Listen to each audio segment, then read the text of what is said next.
Hey guys, just doing an update video on the progress of SongBoss. So I've already loaded some music files into the background. I won't go over that again. I'll just show you what's changed. So this window here is the window that the singers will look at. So you drag that to the screen you want, double click on it, and that will show the words and all the rest of it. So I'm just going to close that for the moment rather than put it on a second screen. I'm just going to go through the interface and what's changed.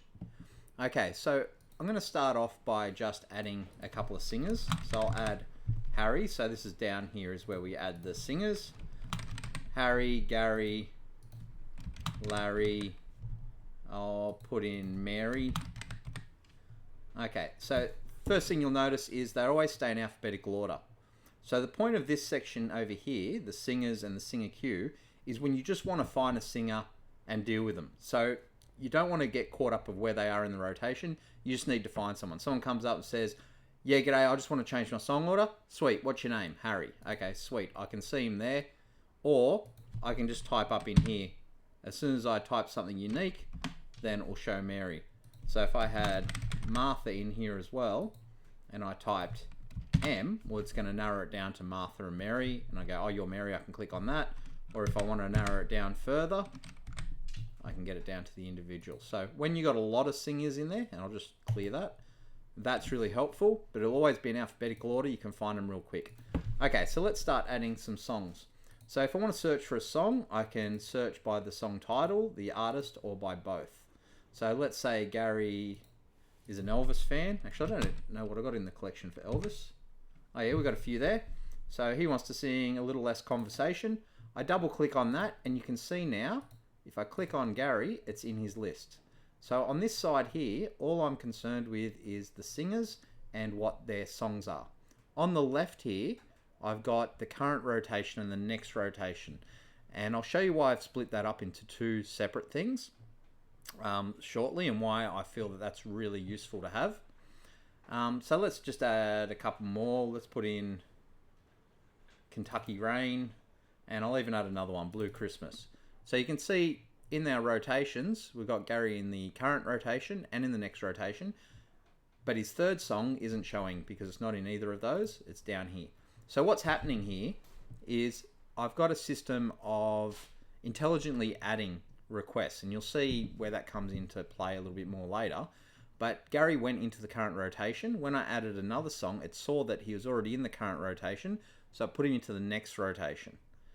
Alright, so if I go to Harry now, Harry likes Alice in Chains, so let's put one in there for Harry.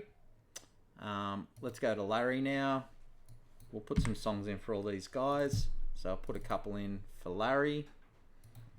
Martha, I'll put 1, 2, 3 in for Martha. I'll just leave Mary for the moment. Alright, so we've got our current rotation and our next rotation. You can see they're not doubling up. And you also notice, if I click anywhere either in the current rotation, the next rotation, or on the singer, it'll highlight all the songs by that singer. So if I click on Mary, she hasn't got a song. But if I click on Harry, it not only highlights Harry, shows his cue, but it also shows where he is in the rotation straight away. So if Martha walks up and says, when's my song going to be on? I can click on Martha and see, well, she's going to sing in another 3 songs before her, and then she's also got one in the next rotation as well. She also has a third song, but that hasn't made it to the rotations yet. Okay, so I can find singers real quick, and I can immediately see where their songs are, where they are and where they're coming up. Now this isn't set in stone. I can move all these things around. So let's say Larry is sitting here, let's say Harry. Gary's next. I just saw Harry run off to the toilet. I'm just going to move him down one. Okay, when I moved him too, you'll see that highlighted green. I don't highlight anything by default when it very first starts, but as soon as you change something or you play a song, it'll keep track of who the next singer is to play. So let's go have a look at that. If I press play now, we'll start playing. I'm just going to pull the volume down there so you can hear me talk. I'll bring up that that window that the singers will see. So you can see I've got the preview and I've got the main window there. Now if I can see the main window from where I'm sitting, and I don't need all these extra functionality, which is still to come, like if I don't want to look at the history or do karaoke bingo or whatever other plugins I have sitting here, I can just hide that. So if I can clearly see the screen, I might not need to see that, and I can just concentrate on my rotations. Or I can show it, or I might need to access one of these other items down here. Alright, so when this song finishes, or I click stop, so let's click stop, you'll see it now comes up with the next singer, Larry. So if I look up on here, it's automatically highlighted Larry. So Larry's the next singer. I can see where he is in the queue. I can see his singer queue there, because the amount of times someone comes up to sing and they go, oh, actually, can I sing the other one first? And you can switch them around. You go, okay, well, he wants to sing Neon Moon first. So I'm going to click that up one, and you can see it's updated this as well. Oh, wait a minute. Maybe it hasn't. I've got to fix that one up. So we can switch these around. You can see it's changed in here. If I click play, it's going to click Neon Moon. But let's switch these around. I'll click that one down again. Oh, I found one little bug. That should have updated, okay, the first time. But it would have played the right track anyway. Alright, so I start to play that one. So it's playing whole again. Alright, let's say that song finishes. It will normally fade out too. So I've got some little bug going on there. That's the first time that hasn't faded out properly. But it will fade out. So we've got Harry's up next. Now I say, oh, actually, Harry, where are you? Alright, I'll give you a second chance. I'll just move you down there. This time you can see the dialogue has updated. So Martha's now the next. If I go, oh no, Harry's back. Harry's ready to sing. I'll move him down one. Not that, that's a great way to run a show, but if that's what you need to do, that's what you need to do. Until you actually hit play, this is all in flux. Anything can be moved. Okay, so let's say we've now got these singers here. They're all red. Any red ones can't be moved. You can't do anything about that because that's already been done. It's been sung. That's the history. So it keeps the history true. This is the green one's our next track to play. And then everything else is just in regular text. All right, so now let's pretend for a second that we've got more like 20 singers in this current rotation. Now, by default, unless I override it and click on one and move it over to the other queue, like let's say I move Martha across. Martha's now got 2 in that queue. I'll just move her back there. Unless I manually override it, which you certainly can do, it'll only have unique singers in the rotation. So people don't get 2, 3 goes while other people are waiting. Again, unless you override it for whatever your reason is for overriding it, that will stay unique. Now we have a situation where we might have a current rotation of 20 people. Someone just walks in the door. So let's say Mary just walks in the door and she goes, well, I want to have a song. If I select a song for Mary now, she's going to go straight in under the current rotation. So let me do that. So she's gone straight in under the current rotation. Now if I've already got a rotation of 20 people and someone just walks in and goes straight up to the stage, while poor old Gary sung 20 songs ago and he's been sitting there drinking beer and waiting patiently, he's a good customer of the bar, and I don't want someone just to walk in and go straight in front of him in that particular case. So to begin with, while you're building up your rotation, sure, all newcomers will go into the current rotation if they haven't already sung, but at some point I might want to go, okay, that's enough for this rotation, so I'll go down to this button here and I'll click the lock. Okay, so what the lock means now is I'm not going to add any more singers to the current rotation.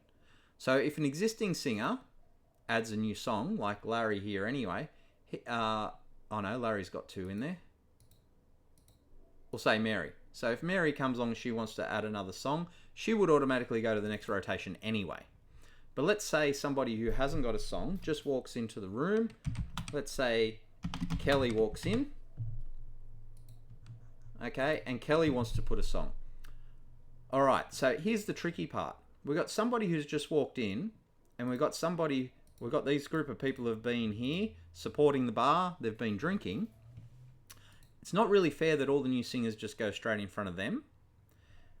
But at the same time, if somebody hasn't had a chance to sing a song, you don't want them waiting all of the rest of the current rotation, all of the next rotation. So, for instance, if we're up to Martha, if Kelly walks in, Martha's going to sing after Kelly puts a song in, and then she's going to wait the whole rotation, then Martha's going to sing again. So Kelly's going to see that this person has sung twice since she put a song in, and she's not going to think that's real fair either. So what I've come up with is, if you've locked the current rotation and a new singer comes along and they add a song, they will interleave into the next rotation. So I'll do a couple to show you what I mean. I'll add a song for Kelly, and she has gone to the top of the next rotation. All right, but then her friend, who can a friend be? Leslie. Leslie also puts a song in. So if I go to Leslie and I put a song in for Leslie, have a look at where she goes. We've got Kelly at the top. Gary's an existing singer. So if I go to Leslie and put a song in, you'll see she's gone after Gary. So what happens is, once you lock your current rotation, if it's a singer that's already got a song in the current rotation, they will be appended. They'll go to the end of the next rotation. If it's a singer that doesn't have a song in the current rotation, then they'll get interleaved. So the last new singer went into this spot. So Kelly's a new singer, Gary's an existing singer. Leslie's a new singer, Larry's an existing singer. So the next new singer will go in after Larry. So let's put in Nelly. Nelly comes in. Nelly wants a song. You can see Nelly has been placed in this part of the queue. Okay, so the whole point with this, what I call an intelligent queue or IntelliQueue, is that it'll do what I call best guess for fairness. So it'll continue to add to the current rotation until you decide to call, that's it. I'm going to stop at 15, 10, 20, whatever you decide. You're going to lock that rotation, and then the next rotation will start to build. And it will insert existing singers that were already in the current rotation, and new singers that aren't in the current rotation. It'll interleave them to make it fair. All right, once we've got enough new singers that match existing singers, then they'll all just get added to the end. All right, and you can just find out any singer at any time by clicking on this. Now, the interesting thing is, I'm just going to play through these 3 tracks here.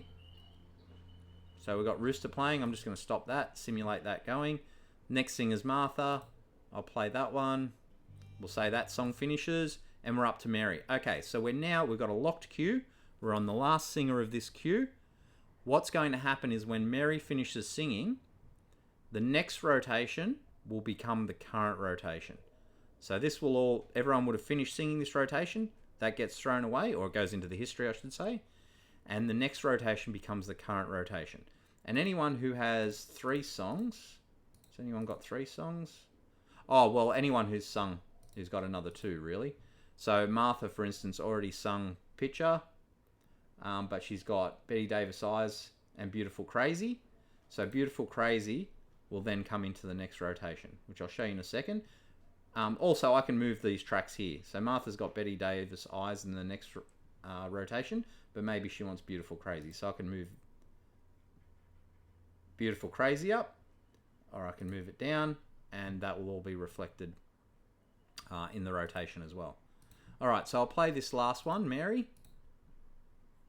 So Mary's going to play. You can show on the external screen there.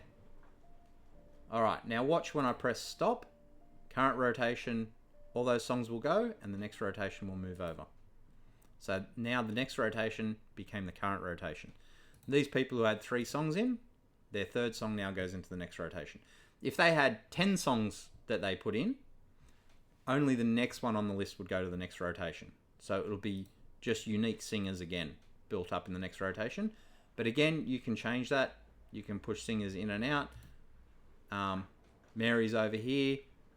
For whatever reason, I need to move her into the next rotation. I can do that. Now, by default, that will stay locked, that rotation, because you can see usually your next rotation, you've built up to be bigger. So when it comes across, it automatically stays locked, but you can unlock it if you want. You can say, okay, I want some new singers to go in here, lock it again if you want it to automatically go. But chances are, if you've got a busy night, you'll build up your current rotation, you'll lock it, and it'll probably stay locked for the rest of the night. And you'll just be working on your next rotation.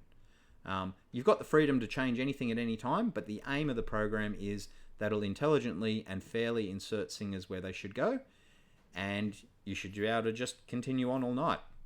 I'll also add the auto play feature so that it does a countdown and just plays. So really, once it's got remote requests, you could actually just set it and it'll run the queues all night. Once you say, okay, I'm going to lock after 10 or whatever it is, once you do that initial lock, it can just rotate and go all night if you want. But at the same time, things are never perfect.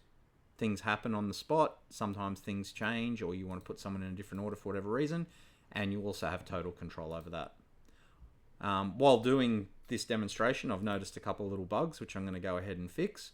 But other than that, if you're a place that runs with paper request slips and you don't use break music, then it would, once I fix these few bugs, we're pretty much at the stage where you could actually use it. I'm not going to release it because I want it to be rock solid before I do. And for me personally, it's a must to have break music and to have online requests. So it's going to be a little while before I get to use it myself. But I'm going to use it. I'm going to make sure it's rock solid, and then hopefully put it out to everyone. So that's my update. Let me know what you think.